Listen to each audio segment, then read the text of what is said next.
Padahal cuma sambal terong dan juga tempe goreng tok. Tapi kok yo enake jan Masya Allah. Sampai-sampai habisin sego sak gendokan, guys.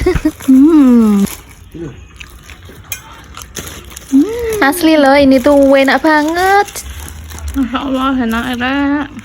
Anak-anakku pada doyan dan cocok banget dengan cuaca yang lagi mendung-mendung syahdu gini. Kalian wajib coba nih. Oke, langsung saja. Ini tadi ada terong yang aku bakar. Untuk kalian kalau masaknya nggak ditunggu bisa dibakar di kompor aja. Tapi menurutku sih paling enak dibakar sama arang gini. Tapi daripada kalian nggak pernah coba, mending dibakar di kompor aja. Oke, ini tadi selesai dibakar, langsung aja kulitnya tak buangin. Terus siapkan juga bumbunya, ada bawang merah, bawang putih, cabai, kemiri dan juga kencur sedikit. Kemirinya pakai satu aja dan juga ada gula merah, garam dan juga penyedap. Dan bumbunya ini tadi semua tak goreng biar nggak bau langu. Tapi kalau kalian suka yang mentah-mentah, ya wes mentahan aja, nggak usah digoreng. Oke, sambalnya sudah halus, masukkan aja terongnya tadi. Jangan lupa dinyet-nyet. Dan ini tuh asli aromanya enak banget, seger, sedap. Aroma dari kencurnya tadi. Tapi kalau kalian nggak suka kencur bisa di skip. Tapi untuk rasanya tak jamin nggak sama. Karena yang bikin enak sambal terong ini dari kencurnya itu tadi. Asalkan kencurnya jangan banyak-banyak. Jujur sih aku juga bukan tipe orang yang suka kencur. Jadi aku pakai kencurnya cuma dikit banget. Terus digoreng juga. Nah itu dia tipsnya bagi orang yang nggak suka kencur kayak aku. Biar nggak mubadir guys, diinget.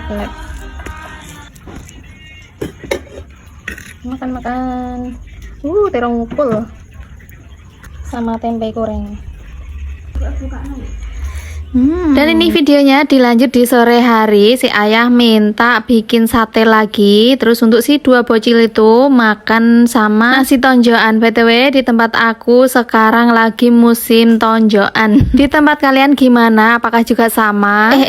Nasi tonjokan itu bukan nasi yang ditonjok-tonjok gitu. Bukan juga orang yang berkelahi terus tonjokan juga gitu, bukan loh ya. Nasi tonjokan tuh nasi ater-ater dari orang yang punya hajat, seperti nikahan atau hitanan. Di tempatku nyebutnya nasi tonjokan. Dan kembali ke video, ini tadi satenya beku karena udah masuk ke freezer dari beberapa hari. BTW ini bukan dari daging kurban ya guys, tapi ini nyembelih sendiri. Jadi kemarin tuh sebelum Idul Adha, ayah dan temen-temennya patungan mau bakaran di rumah. Niatnya sih nggak ada mau bikin bakaran sate. Lah kebetulan ada yang nawarin, ada embek kecepet.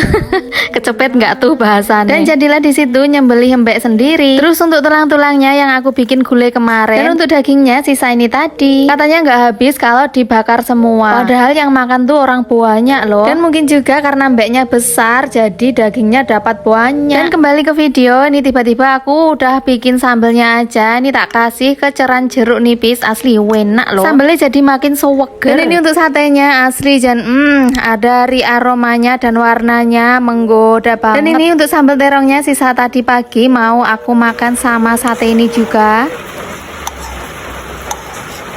BTW di tempatku dari pagi sampai sore hujan terus, bikin orang malas ngapa-ngapain, gaweane gurmek mangan turu tok. Untuk kalian yang belum makan, yuk kesini makan bareng-bareng sama aku dan juga Pak suami.